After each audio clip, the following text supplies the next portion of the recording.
Bonjour et bienvenue sur le plateau de Bonjour chez vous. Je suis ravie de vous retrouver aujourd'hui. Notre thème du jour est « Pourquoi doutes-tu de la fidélité de Dieu ?» Et aujourd'hui, c'est Gwen qui va nous apporter la pensée du jour. Et ensuite, nous aurons notre quiz que vous aimez tant.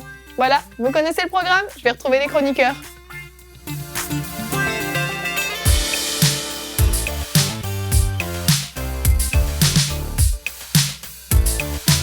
Bonjour tout le monde. Bonjour. Salut. C'était pas mal. Tu les as entraînés. Gwen, une petite chorale. 2 heures avant l'émission. Ouais, ça a pris du temps. On peut le refaire. On peut le refaire. Bonjour. C'était mieux. Bonjour, chers chroniqueurs, chers candidats du quiz. Vous allez bien aujourd'hui? Oui, on va bien. Oui, grande prêtresse. Chérie, on a dit que c'était seulement à la maison que tu m'appelais comme ça. Génial. Nadine est prête, en tout cas. Nadine est prête cette fois-ci. Nadine est prête cette fois-ci, t'es au taquet. Nadine a déjà gagné la dernière fois, donc plus rien à prouver. Tout va bien. On sent qu'elle est beaucoup plus détendue que la dernière fois quand même. Ça va venir. Pour le moment. Toi, ça va, Jérémy? T'es détendu? Ça va. Ça va. Aujourd'hui, nous allons parler, avant de faire le quiz, nous allons parler du doute, de ce que crée le doute, d'où les méfaits du doute, et particulièrement de douter de la fidélité de Dieu, parce que nous savons que nous servons un Dieu fidèle, mais parfois il nous arrive de douter de sa fidélité dans certains moments, dans certaines épreuves. Et donc, on en parle tout de suite dans la pensée du jour.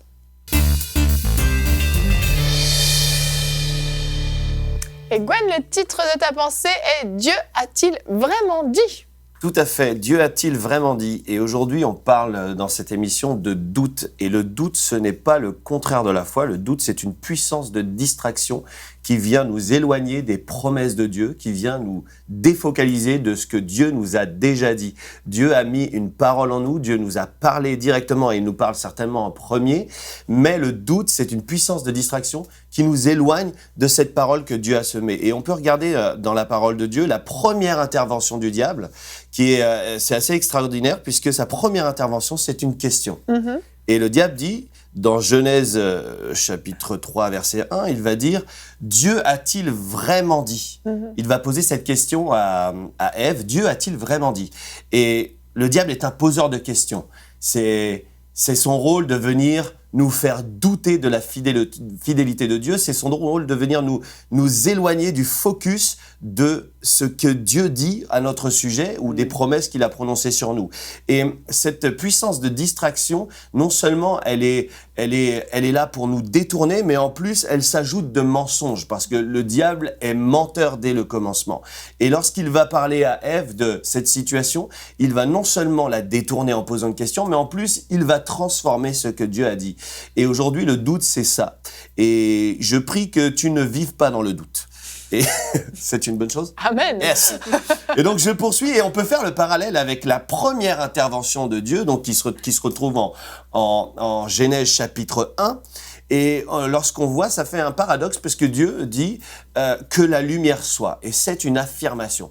Dieu est un Dieu qui affirme. Ce n'est pas un Dieu qui doute, ce n'est pas un Dieu qui pose des questions. C'est un Dieu qui établit et il sait que lorsqu'il parle, la chose s'accomplit. Et c'est formidable de voir comment Dieu a établi premièrement la lumière. Il a dit que la lumière soit et la lumière fut. Donc c'était bon pour Dieu qu'il y ait d'ores et déjà sur la terre la lumière afin que personne ne soit dans la confusion, afin que personne ne se perde, afin qu'on puisse vivre directement selon sa pensée, qu'on puisse y voir clair, qu'on ne soit pas dans la confusion, je redis, et qu'on ne soit pas dans le doute. Donc Dieu n'est pas un Dieu de doute. Dieu est un Dieu d'affirmation et c'est ce qu'il fait aussi sur nos vies. Il déclare des choses, des promesses, il déclare des puissantes sentences auxquelles on peut s'attacher et selon lesquelles on doit vivre, sans douter. Et à quoi ressemblent les promesses selon cette lumière que Dieu établit au commencement, que la lumière soit? La Bible dit dans 2 Corinthiens 1 au verset 20, « En effet, pour toutes les promesses de Dieu, c'est en lui que se trouve le oui, et c'est donc par lui que nous disons Amen à Dieu pour sa gloire. Et aujourd'hui, j'aimerais vous inviter à écrire ce verset et à y insérer une promesse, une parole, une sentence que Dieu a prononcée sur votre vie. J'ai fait un exemple. En effet, pour toutes les promesses de Dieu concernant ma guérison divine, concernant ma santé, c'est en lui que se trouve le oui. Alors aujourd'hui, je ne sais pas ce que vous vivez, je ne sais pas dans quelle situation vous êtes, mais si vous traversez du doute, une puissance de distraction, ce n'est pas l'annulation de votre foi. C'est une puissance qui essaye de vous distraire. Mais la Bible dit que selon les promesses qu'il a prononcées sur vous, c'est oui aujourd'hui. Dieu dit oui pour vous bénir. Et le doute ne fait pas partie de l'organisation de Dieu. Et Dieu ne nous a pas livrés à nous-mêmes concernant ses promesses. Il dit dans sa parole, « Cacherai-je à mon serviteur ce que je vais faire ?» Il prévient qu'il va délivrer le peuple d'Israël. Il prévient que Saraï sera enceinte. Il prévient qu'il va répandre son esprit sur toute chair. Donc Dieu nous donne des paroles avec lesquelles on peut marcher, avec lesquelles on peut fonctionner, avec lesquelles on doit opérer. Il nous donne des paroles puissantes. Le temps file, donc je vais écourter cette pensée. Et donc aujourd'hui, je vous pose cette question, non pas comme le diable, mais juste pour vous rappeler ce que Dieu vous a dit. Quelle est cette parole que Dieu vous a donnée? Quelle est la parole sur laquelle vous pouvez vous appuyer? Aujourd'hui, il vous a invité à devenir ce que vous devez être. Vous-même, vous le savez à l'intérieur, il y a des promesses, il y a des paroles qui ont été prononcées sur vous. Et j'aimerais vous dire encore que Dieu, dans ses promesses, est cette personne qui dit oui. Il dit oui et ne doutez pas, refusez cette puissance de distraction. Je finis en disant que cette illustration, nous sommes comme un convoyeur de fonds qui transporte des trésors, qui sont les trésors que Dieu a mis. Dieu a rempli cette fourgonnette de trésors et on marche avec. La puissance de distraction, ce serait des braqueurs qui viendraient vous empêcher d'entrer dans votre appel, mais Dieu a déjà parlé concernant votre situation. Donc ne doutez plus, faites-lui confiance entièrement et je jette mes fiches. Amen, Gwen. Quel zèle dans cette pensée. C'est parce que je veux faire le quiz. Je pense que tu vas détester la regarder. Je plaisante. Merci Evelyne pour cette... merci grande prêtresse pour cette... J'aime bien quand vous m'appelez comme ça, j'aime bien. Tu as dit dans ta pensée, tu as parlé de la première parole du diable, la première fois qu'il est venu en fait semer le doute. Et puis en fait, en t'écoutant, je me disais qu'il n'a jamais changé de méthode en fait. C'est toujours ça, le doute, c'est toujours venir remettre en question ce que la parole de Dieu dit. Remettre en question ce que Dieu dit à propos de nous, ce que Dieu dit à propos de lui-même, ce que Dieu dit à propos de tout notre héritage. C'est ça, le diable serait du genre à dire, Gwen, après ta super pensée, Gwen, aimeras-tu réellement te regarder? T'as d'autres... J'ai l'impression qu'il y a un problème avec moi aujourd'hui. Je sais pas vous, mais... Non, chérie. Tout va bien? Non, La parole de Dieu dit, Marie, aimez vos femmes. Donc je t'aime. Wow. Sois-en assuré, accroche-toi à cette promesse, ne doute pas. Je suis touchée. Oh, tu vas encore nous parler d'Annabelle, tu t'en remets pas. Hein. Annabelle n'est pas dans le quiz aujourd'hui. Oui, c'est vrai. Oui, donc on conclut la parenthèse de la grande prêtresse et d'Annabelle. On revient sur notre thème. Un peu de concentration sur ce plateau, s'il vous plaît. Vous êtes dissipés, vous allez me mettre le doute là. Puissance de distraction. On va regarder notre verset du jour, Jacques 1 au verset 6. Celui qui doute est semblable au flot de la mer, agité par le vent et poussé de côté et d'autre. C'est exactement ce que fait le doute, et tu disais que c'était une puissance de distraction, Gwen. J'aimais bien ce que tu as dit, ça annule pas la foi, ça vient nous distraire, et c'est ça, c'est nous ballotte d'un côté, de l'autre, on est là, on est hésitant, et puis on se positionne pas, on prend pas de vraies décisions, on rentre pas vraiment dans ce que Dieu nous a appelé, on est sans arrêt en train de se poser tout un tas de questions, et puis finalement on n'avance jamais. En fait, on fait du surplace, et parfois même on recule. C'est ça que produit le doute. Oui. En fait, moi j'ai... Merci Nadine. En fait, Gun, ta pensée était vraiment super. Ah, merci. Alléluia. Et ce qu'il a dit, c'est très important, c'est que le doute est une puissance de distraction, j'ai aimé ça. Et c'est qu'on peut faire quelque chose, on est appelé, on a des promesses par rapport à notre santé, par rapport à nos enfants, par rapport à notre couple, par rapport à une direction dans notre vie professionnelle. Et le diable vient comme ça, alors que tu as déjà pris une envolée, alors que tu es déjà sur la bonne voie, et puis il vient te dire... Est-ce que tu es vraiment capable? Est-ce que c'est vraiment toi? Est-ce que tu es sûr que tu as appelé? Et il vient te mettre en fait des distractions, comme tu dis, pour te dérouter, pour te faire perdre du temps, pour te faire sortir de la voie sur laquelle tu es. Et c'est vraiment, et ça arrive tous les jours, et c'est constamment que le diable vient nous attaquer dans nos pensées. Et surtout quand on prend un envol, quand on se dit, oui, on a le vent dans les voiles, Dieu nous a parlé, on est sûr, on est dans le train de ce qu'on doit faire. Et c'est là qu'il vient, il vient nous parler. Il faut vraiment être conscient de ça. Et comme la parole le dit, c'est que celui qui doute est semblable au flot de la mer. C'est ça, c'est que si nous allons constamment nous remettre en question, on ne va jamais finir quoi que ce soit. On va toujours commencer et s'arrêter à mi-chemin. Et quand on va reprendre l'assurance pour refaire, on va devoir repartir à zéro parce que là, on a oublié ce qu'on avait fait ou bien il y a trop de temps ont passé. Mais le terme aujourd'hui, c'est est-ce que tu doutes de la fidélité de Dieu?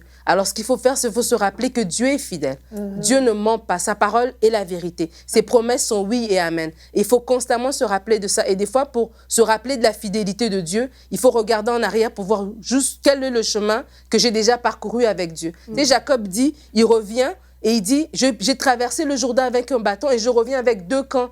Il est revenu avec 2 femmes, avec les servantes de sa femme, avec des enfants, avec des troupeaux, alors qu'il était parti avec rien. C'est ça la fidélité de Dieu. Et de dire, Dieu, tu as été fidèle, tu m'as amené de tel point à tel point, tu m'as gardé des accidents, tu as pourvu. Alors si tu l'as fait hier, tu vas encore le faire aujourd'hui. Alors quand le doute vient, il faut vraiment se lever, il faut vraiment réagir immédiatement. Parce que si on le laisse aller, ce doute devient de l'oppression et ça nous empêche d'avancer. Jésus nous a donné un bon exemple quand il y a eu la tentation après qu'il avait jeûné. Et là, c'était vraiment en parole contre parole. Et je pense que dans la vie, il y a toujours des situations de doute qui vont vouloir venir vers nous. Mais il y a des choses qu'il faut qu'elles soient vraiment claires dans la vie des personnes qui ont décidé de suivre le Seigneur. Et l'une des choses qui doit être claire pour les chrétiens, c'est de comprendre que Dieu veut notre bien plus que nous-mêmes. Ça, c'est vraiment un fondement qu'il faut établir. C'est que Dieu, il veut vraiment mon bien plus que moi, plus que mes parents, plus que toutes les personnes qui pourraient m'aimer sur la terre. Dieu veut mon bien plus que toutes ces personnes-là. Et une fois qu'on a assis ça comme base dans notre vie, on réalise que tout ce que Dieu a dit, c'est pour notre bien. Et c'est avec ça que c'est sur cette base-là qu'on peut maintenant venir face au doute, pour dire au doute, toi, voici ce que tu me dis, mais voici ce que Dieu dit. Et je choisis de croire Dieu parce que Dieu veut mon bien, même plus que moi-même. Et c'est d'accepter aussi de ne pas tout comprendre. Il y a des choses qu'on ne comprend pas, mais si on a la conviction et la certitude que nous sommes vraiment sous la coupe de Dieu et que Dieu veut notre bien, dès que les pensées de doute arrivent, il ne faut pas qu'on ait peur de parler, il faut le dire avec notre bouche, parce que c'est vraiment parole contre parole. Jésus ne s'est pas tué devant Satan. Il a vraiment dit, il est écrit. Donc nous aussi, on doit le faire. Dès que le doute arrive, c'est de dire à cette pensée de doute, non, tu ne vas pas prendre la place en moi, ce n'est pas toi qui vas se réaliser parce que Dieu a dit telle chose. Et quand Dieu dit, comme Gwen l'a dit, c'est une affirmation. Si Dieu dit que la lumière soit, la lumière sera, qu'elle ne veuille pas, elle sera. Donc c'est avec cette attitude qu'on doit affronter des situations de doute qui se présentent. Qu'est-ce qui est important, c'est que le doute ne prenne pas racine en nous, en fait. Parce qu'avoir des pensées de doute, ça peut arriver à n'importe qui, mais de commencer à méditer sur le doute et commencer à remettre en question la parole de Dieu, c'est là que c'est le problème, en fait. Puis quand tu te dis, mettons, tu es prêt à te battre à la maison pour ta guérison, et tu te dis, là, il y a une pensée qui vient, mais est-ce que vraiment il va te guérir? Et là, tu commences à méditer sur la pensée de doute qui est venue, et tu médites à ça, plus qu'à ce que la parole de Dieu dit. Le doute, oui, devient plus fort en toi que ta foi qui était là agissante, en fait, pour recevoir la promesse de Dieu.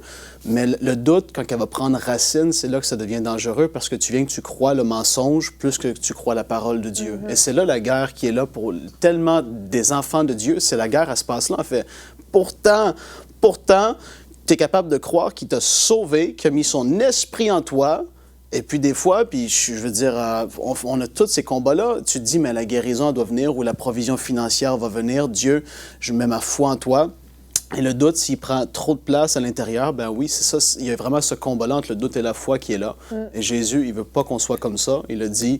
Et puis le thème, c'est pourquoi doutes-tu? Mais aujourd'hui, je veux te dire, aie foi en Dieu, en fait, dans sa fidélité, parce qu'il va intervenir. Tôt ou tard, c'est sûr qu'il intervient.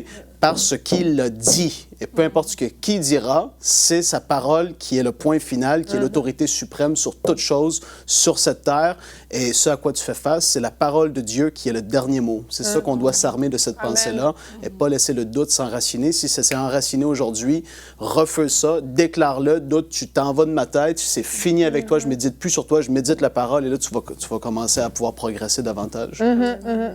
C'est important de ne pas laisser le doute prendre le dessus, en fait. C'est ça. Quand le doute vient, il faut rapidement l'éjecter. Parce que, comme tu dis, si on le laisse s'enraciner, après, une fois qu'il est là, c'est beaucoup plus difficile de l'enlever. Le verset du jour te dit qu'on ne soit pas comme les flots de la mer, parce que le verset d'après, ça dit qu'un tel homme ne s'imagine pas de recevoir quoi que ce soit de Dieu.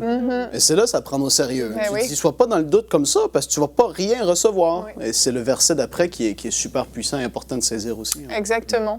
Avant qu'on passe à notre quiz, j'aimerais juste, je ressentais quelque chose sur mon cœur. Il y a quelqu'un qui qui fait partie des visionnaires, qui a accepté de s'engager en tant que visionnaire et qui doute maintenant d'avoir assez d'argent pour terminer le mois, d'avoir assez de finances et qui est dans l'inquiétude. Donc j'aimerais vraiment vous encourager à rester dans la foi, à ne pas laisser le doute envahir votre cœur, envahir vos pensées.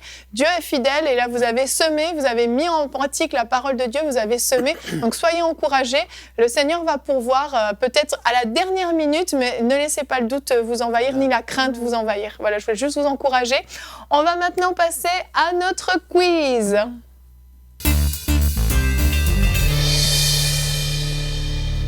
Et on se retrouve pour notre quiz. Aujourd'hui, nous allons jouer pour un téléspectateur, enfin un homme. Quel est son nom? Quel est son nom? Son nom est Monsieur Hugues Pierre de la France. Félicitations à vous, Hugues. Vous avez d'ores et déjà gagné le livre de la semaine que Nadine nous a présenté lundi, Accueillir sa présence de Bill Johnson. On va regarder la vidéo. Découvrez le livre de la semaine.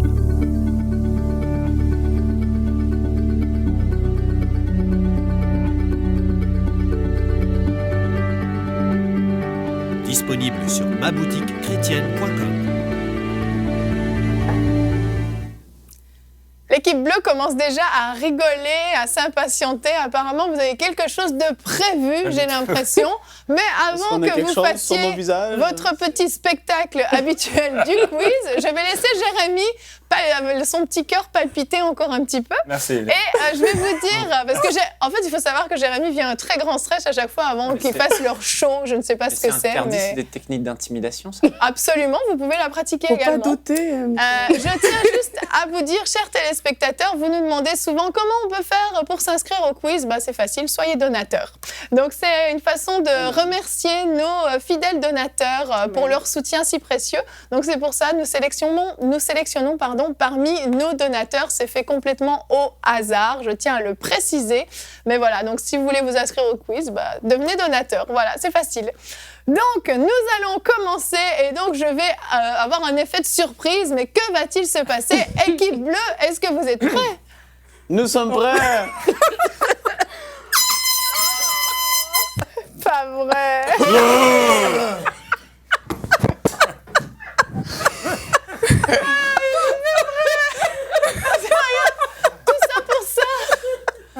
Je suis perplexe. Je sens le stress monter chez les rouges. Tu marches contre nous avec le poète-poète et le cri. Mais nous marchons au nom de l'Éternel. Alléluia. Ça, c'était votre... C'était ça? Grefferie, ouais, c'était ton grefferie, ouais. On y va parce que là... J'espère que notre ami en régie a encore ses deux oreilles, mais j'imagine que vous aviez été gentil, vous l'aviez prévenu d'enlever son casque avant de faire votre petit spectacle. Donc la technique d'intimidation ayant eu lieu, nous allons pouvoir commencer. Est-ce que vous êtes prêts? Michael est intimidant en tout cas. Est-ce qu'on va tailler en pièces? Est-ce qu'on peut éteindre là? Parce que j'entends un... Là, ça c'est un acouphène, c'est normal. Ah ouais, d'accord. Merci les bleus. Donc nous allons commencer tout de suite avec le duel.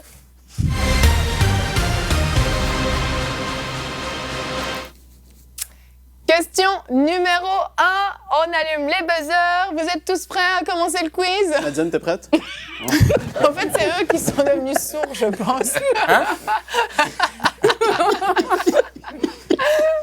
Question 1. Quel livre de la Bible parle le plus des anges? Hébreu. Frank. Mauvaise réponse.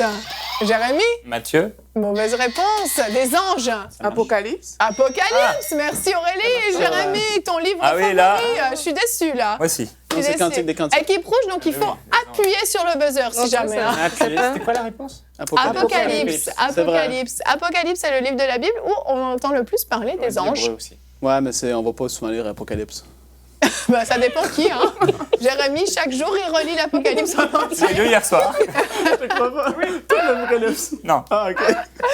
Ok, question 2. Quelle est la première tentation de Satan envers Jésus dans le désert?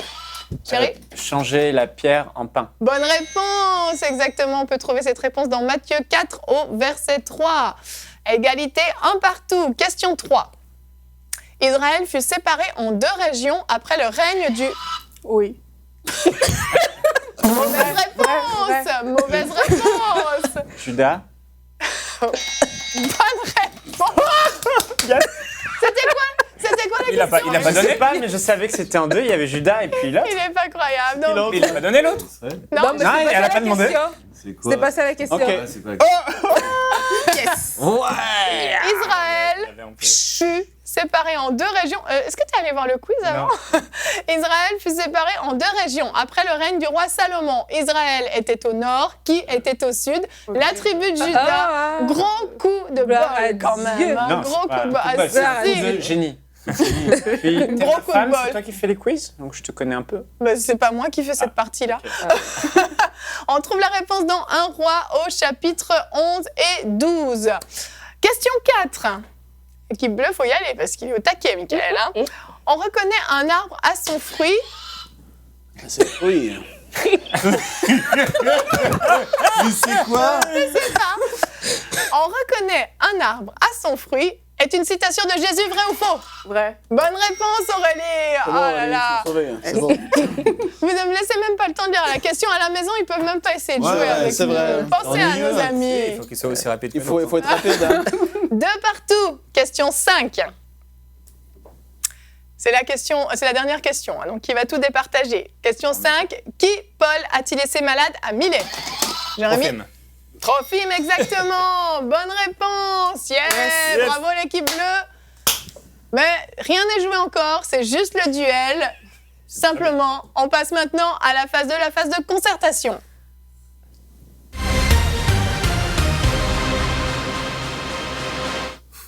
Équipe bleue, bravo. Donc, vous avez gagné le duel. Vous avez donc le privilège de choisir le thème de la concertation. Donc, vous avez le choix entre 2 thèmes, je le rappelle. En Éden, le thème que vous refusez apparemment catégoriquement d'utiliser. Pourtant, il est bien, hein. Et un deuxième thème qui est « Qui suis-je » Alors, c'est très vague, « Qui suis-je » Ce sont des « Qui suis-je » Quand j'étais petit. Bah, ce sont des qui suis-je, c'est pas le jeu avec les petites figurines, non, mais donc en Éden que je vous suggère très fortement pour qu'on arrête de le citer dans chaque quiz, mais sinon un qui suis-je, donc des personnages bibliques à découvrir. Donc Jérémy, quel est votre choix? Nous allons prendre en Éden. Alléluia! Nous sommes libérés du thème en Éden. Merci équipe bleue de m'avoir On aurait voulu soulagée. qui suis-je, mais on est Oui. allé avec Eden. C'est bien, ouais, merci, j'apprécie. Allez, juste pour ça, je vous donne un point supplémentaire. Oh, merci. Non, c'est pas vrai. Ok, en Éden. Donc, je vous le rappelle, cette phase de concertation, il y a 6 questions, 3 questions par équipe. Vous avez 15 secondes de concertation pour chaque question. Et si, admettons, l'équipe bleue n'a pas donné la bonne réponse, l'équipe rouge peut tenter sa chance pour récupérer le point. Donc, nous commençons tout de suite avec la question 1. Quel jour Dieu créa-t-il la verdure, les arbres et les plantes? Concertation. Quel jour Dieu créa-t-il la verdure, les arbres et les plantes selon la Genèse? À la maison, vous pouvez essayer de répondre à la question. Sortez vos Bibles si vous voulez, vous avez le droit. Équipe bleue, Jérémy? Le 3e jour. Bonne réponse! Félicitations! On trouve la réponse dans Genèse 1 au verset 11 à 13. Et Dieu dit que la terre se recouvre de verdure, d'herbes portant sa semence et d'autres fruitiers produisant du fruit selon leur sorte, portant chacun sa semence partout sur la terre. Et ce fut ainsi. Dieu vit que c'était bon. Il y eut un soir, puis il y eut un matin. Ce fut le 3e jour. Bonne réponse. Question 2, équipe rouge. Quel jour Dieu créa-t-il les oiseaux et les animaux marins? Je vous rassure tout de suite, je ne vais pas vous les faire tous. Quel jour Dieu créa-t-il les oiseaux et les animaux marins? Vous avez donc 15 secondes de concertation pour cette question. C'est le premier. Le 10e. Gwen, quelle est la réponse? Le 4e jour. Mauvaise réponse, équipe bleue. Le 5e jour. Le 5e jour. Bravo. On dirait qu'ils ont révisé la Genèse avant l'émission. Non, Même pas. Mika me disait le 5, hein, j'ai... Ah, t'aurais dû écouter. Ouais, c'est pas grave, facile, c'est toi le capitaine, tu prends la décision. C'est vrai. C'est facile, on n'était pas là. Le Et puis on se dit à quoi ça sert ces questions. Le 5e jour, la grande prêtresse a décidé que cette question était très utile, mon amour. Genèse 1, au verset 21 à 23, Dieu créa des grands poissons. Chut. Certainement Et plus utile tout- que le jour où Dieu créa la femme. Oh là là là là là là. Aïe, aïe, aïe. Oh, Ils s'enfoncent. Si vous voulez commenter dans les commentaires, dire ce que vous pensez de ce que Michael vient de dire, je vous donne la permission. Dieu créa les grands poissons et tous les animaux vivants qui se meuvent et que les eaux produisirent en abondance selon leur espèce. Il créa aussi tous les oiseaux ailés selon leur espèce. Dieu vit que cela était bon, Dieu les bénit en disant « Soyez féconds, multipliez et remplissez les eaux des mers et tous les oiseaux multiplient sur la terre. Ainsi, il y eut un soir et il y eut un matin, ce fut le 5e jour. » Amen. On en a fini avec les jours, si ça peut vous rassurer. Équipe bleue, la question 3. Quelle a été la première mission que Dieu donna à Adam juste après l'avoir placé dans le jardin d'Éden? Il y a 3 propositions. Cultiver, écoutez les 3 propositions. Cultiver et garder le jardin. Être fécond et se multiplier. Nommer les animaux. Quelle a été la première mission que Dieu donna à Adam juste après l'avoir placé dans le jardin d'Éden? Cultiver et garder le jardin, être fécond et se multiplier ou nommer les animaux? La première mission que Dieu a donnée juste après l'avoir placé dans le jardin d'Éden. Cultiver le jardin. Cultiver et garder le jardin, bonne réponse. Donc, on trouve cela dans Genèse 2 au verset 15. L'Éternel Dieu prit l'homme et le plaça dans le jardin d'Éden pour le cultiver et pour le garder. Et donc, au verset Genèse 1, verset 28, Dieu les bénit et leur dit « Soyez féconds, multipliez-vous, remplissez la terre et l'assujettissez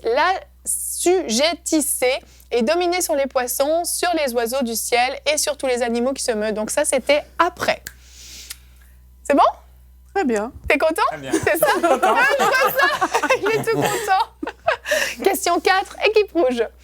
Selon Genèse 3, au verset 6, que pensa Ève du fruit défendu quand elle le vit? Selon Genèse 3, au verset 6, que pensa Ève du fruit défendu quand elle le vit? Ève s'est dit quelque chose à propos du fruit. Elle n'a pas dit qu'il était gros. Gwen? C'est moi qui réponds? Bah, c'est toi le toi le capitaine, capitaine. mais tu as le droit de donner la parole à quelqu'un d'autre si tu veux. Ouais, je vais... Non. Pourquoi? Je suis sans équipe. Bah, qu'il était agréable à la vue. Ouais, Et puis, mais encore. Qu'il était bon Ouais, pour ouvrir ouais. l'intelligence. Oui, bonne réponse, bravo. Qu'il était Gwen. bon à manger, agréable à la vue et précieux pour ouvrir l'intelligence. Ça dépend des versions. Oh là là. Les limites, hein. Très, très limite. Apparemment, tu as mangé la Genèse pendant toutes les semaines où tu ne prenais pas le thème, tu t'es nourri de la Genèse. Donc la femme vit que l'arbre était bon à manger et agréable à la vue et qu'il était précieux pour ouvrir l'intelligence, selon Genèse 3 au verset 6, selon différentes traductions, Jérémie. Il est pointilleux, apparemment. Ok, question 5. Équipe bleue, quelle fut la conséquence pour le serpent d'avoir tenté Ève? Je ne J'ai sais entendu, pas ce qu'ils se sont Et dit. tu vas être obligé de le dire comme ça. Hein. Quelle fut la conséquence pour le serpent d'avoir tenté Ève? Vous vous concertez même pas, apparemment. Ouais, mais on le sait. Bon, on le sait, bah oui. Bon. Jérémy? Donne-nous un point. Jérémy? Il fut maudit par Dieu et Dieu lui dit qu'il allait ramper sur la terre jusqu'à la fin. Dans la Il poussière, fut etc. maudit, condamné à ramper sur son ventre et à manger la il a oublié de poussière dire. toute sa vie. Il l'a dit, il l'a dit. Mais est-ce que Frank peut nous dire Qu'est-ce en que québécois ce que ça donne? Hallelujah! Ramper sa bédaine. je sais pas, j'imagine bien dans la Bible, tu seras condamné à ramper sur la bédaine.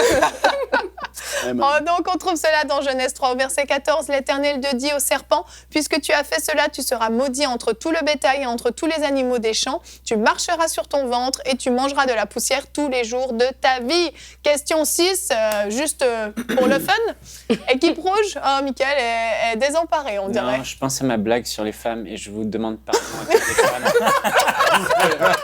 Ce que je voulais vraiment dire, c'est que... Non, écoutez, ce que je voulais dire, mais c'est mal sorti, c'est que je voulais dire il y a un jour plus important que l'herbe. Mais elle aurait pu demander quel est le jour où Dieu a créé la femme. C'est ce que je voulais dire. Ça, c'est beau, ça change Ah oui, tout, bravo. c'était vraiment ça. Mickaël. Mais oui, changez votre argumentaire. Pardonnez-moi pour la Supprimez-le. mauvaise expression. Il se rattrape à la branche. Hein. Non, c'est vrai, je c'est comprends. beau. Ouais. Maintenant, supprimez le commentaire que la personne vient de... Non, c'est bon. C'est moi qui ai mis le commentaire. Je ne supprimerai pas, ok? Question 6, équipe rouge. En hébreu, que signifie le nom Éden? J'espère que tu le sais, Jérémy, c'est le prénom de ta fille, je le rappelle. En hébreu, que signifie le nom Éden? Apparemment, les deux équipes le savent. Gwen? Le lieu des délices. Oui, délice, tout simplement. Tu le savais, Jérémy? J'espère. Hein. Délice, paradis. Oui. Bah oui, c'est... C'est ça. Bonne réponse. Bon, équipe rouge, vous avez quand même eu 2 points. Félicitations, équipe Bravo, les bleue. bleus. Vous allez en Merci. finale. Bravo. Non, vous voulez pas... Ah, d'accord. Vous avez vécu quelque chose, apparemment. Bon, en tout cas, bravo. L'équipe bleue, donc, part en finale. Nous allons donc voir une équipe qui va commencer à se concentrer, qui va s'apaiser, qui va devenir silencieuse. Pour Monsieur Hugues Pierre. Exactement, pour Monsieur Hugues Pierre, tout à fait. Et je vais vous dire tout de suite ce qu'il a peut-être gagné. Une collection de 8 livres d'une valeur de 125 €. Je vous laisse regarder la vidéo. Recevez une collection de 8 livres d'une valeur de 125 €, dont Neutraliser l'ennemi public numéro 1, la chair, de Yvan Castalou, Le conflit est terminé, de Andrew Womack, À l'écoute de Dieu, de David Terry, et bien d'autres. Donc c'est une collection de 8 livres que nous avons tous présentés sur le plateau en livre de la semaine lors des émissions précédentes. Et en plus de ça, il y aura un petit bonus. Il sera dédicacé de la main des chroniqueurs de l'émission Bonjour chez vous. Chaque livre sera dédicacé personnellement pour vous si vous êtes le gagnant de ces 8 livres. Ça reste encore à voir parce qu'on va passer à la finale.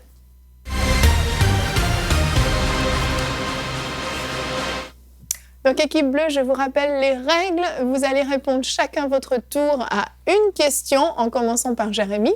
Et vous avez un joker que vous pouvez utiliser à tout moment. Lorsqu'un de vous dit joker, les autres membres de l'équipe peuvent répondre à la question s'ils ont la réponse. Sinon, vaut mieux se taire, hein, c'est mieux quand même. Et l'autre chose, vous pouvez passer les questions. Lorsque les questions sont passées, elles seront reposées à la fin, si vous avez assez de temps. Mais les questions qui n'ont pas été bien répondues ne reviennent pas. C'est terminé, c'est fini, pour de bon. Vous êtes prêts? Nous sommes prêts. Ok, le chronomètre va démarrer juste après la lecture de la première question. Question 1, Jérémy. À qui Jésus est-il apparu en premier après sa résurrection? Marie de Magdala. Bonne réponse. Aurélie, qui suggéra qu'on jette Jonas par-dessus bord? Je ne sais pas. Tu passes? Non, tu sais pas? Ça passe. Passe. Frank, qui était la mère de Jacob? Passe. Jérémy, quel oiseau Dieu donna-t-il à manger aux Israélites dans le désert? Michael. Bonne réponse. Aurélie, qui a écrit la majorité des proverbes? Salomon. Bonne réponse. Frank, combien de chapitres comporte le second épître de Jean? Passe. Jérémy, qu'est-ce qui détruisit la plante que Dieu avait donnée à Jonas pour s'ombrager? Le soleil. Mauvaise pardon, réponse. Aurélie, quel a été le premier oiseau à être relâché de l'arche?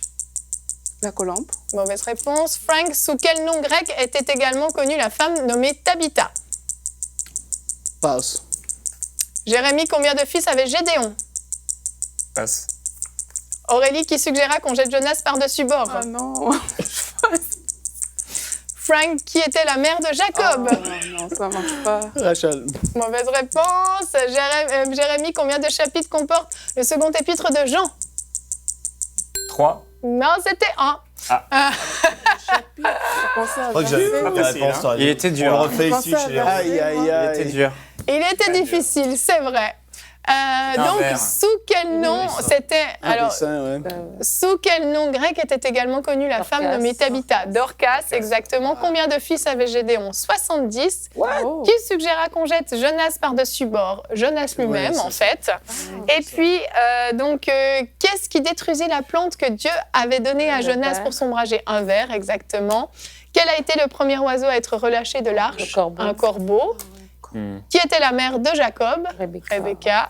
Et donc, combien de chapitres comporte le deuxième épître de Jean? Un, tout simplement. Wow. Ce C'est score, vrai, il était difficile. Ah ouais, hein. On peut avoir une photo du score. Parce que je crois que c'est le plus nul depuis le début. Ah là, il veut se reprendre, Oh, hein. vous êtes Pardon, méchant. excusez-moi. Là, il veut se reprendre. Il est méchant. Tantôt, je me suis retenu, hein, mais là, il va tout lâcher. Vas-y. Non. Depuis... Il est au taquet, Jérémy. Quand Frank dit quand je même le vais droit, tout lâcher. Aïe, aïe, aïe. Bon, c'est pas grave du tout. Le gros cadeau n'est pas perdu. Il est remis en jeu pour le prochain quiz, pour un prochain téléspectateur. Vous avez quand même bien répondu. C'est vrai qu'il était difficile, effectivement. Il y a des finales plus faciles que d'autres. Effectivement, il était difficile, donc vous en êtes quand même bien tiré. Puis bon, vous avez quand même remporté la phase du duel et la phase 2. Donc ne soyez pas déconcertés. Ça va. Vous pouvez quand même les féliciter. Bravo. Bravo. Waouh Gwen. Ouais, il n'y a rien sorti de sa bouche, hein. C'est plus fort que moi, je peux pas. Bravo. Et poète, hein, pour votre truc. C'est là. ça, le poète n'a pas aidé apparemment cette fois. Bah oui, parce qu'elle a intimidé. Ah bah oui, On est c'est quand même sûr, arrivé en hein, c'est finale. sûr. Vous êtes quand même arrivé en finale, c'est vrai. Encouragez-nous dans les Félicitations. commentaires. Après cette dureté. Cette dureté de cœur. Hashtag poète dans les commentaires. C'est parfait. Merci Nadine pour cette proposition. Comment ça s'écrit, poète? Oh, tu l'écris comme tu veux. Avec un Donc, bébé. merci à vous pour ce quiz qui était quand même plutôt rigolo, faut dire ce qui est. Et nous allons nous retrouver demain. Demain, notre thème sera « Quelle importance un chrétien doit-il donner au songe ?» Et nous aurons nos invités de la semaine, donc Pasteur Atoms et Nadège Mbouma qui seront avec nous. Et merci à vous tous de nous avoir suivis. Je vous rappelle l'importance de ne pas douter. Vous non plus, ne doutez pas, vous finirez par gagner la finale la prochaine fois. Merci. Allez, bonjour chez vous.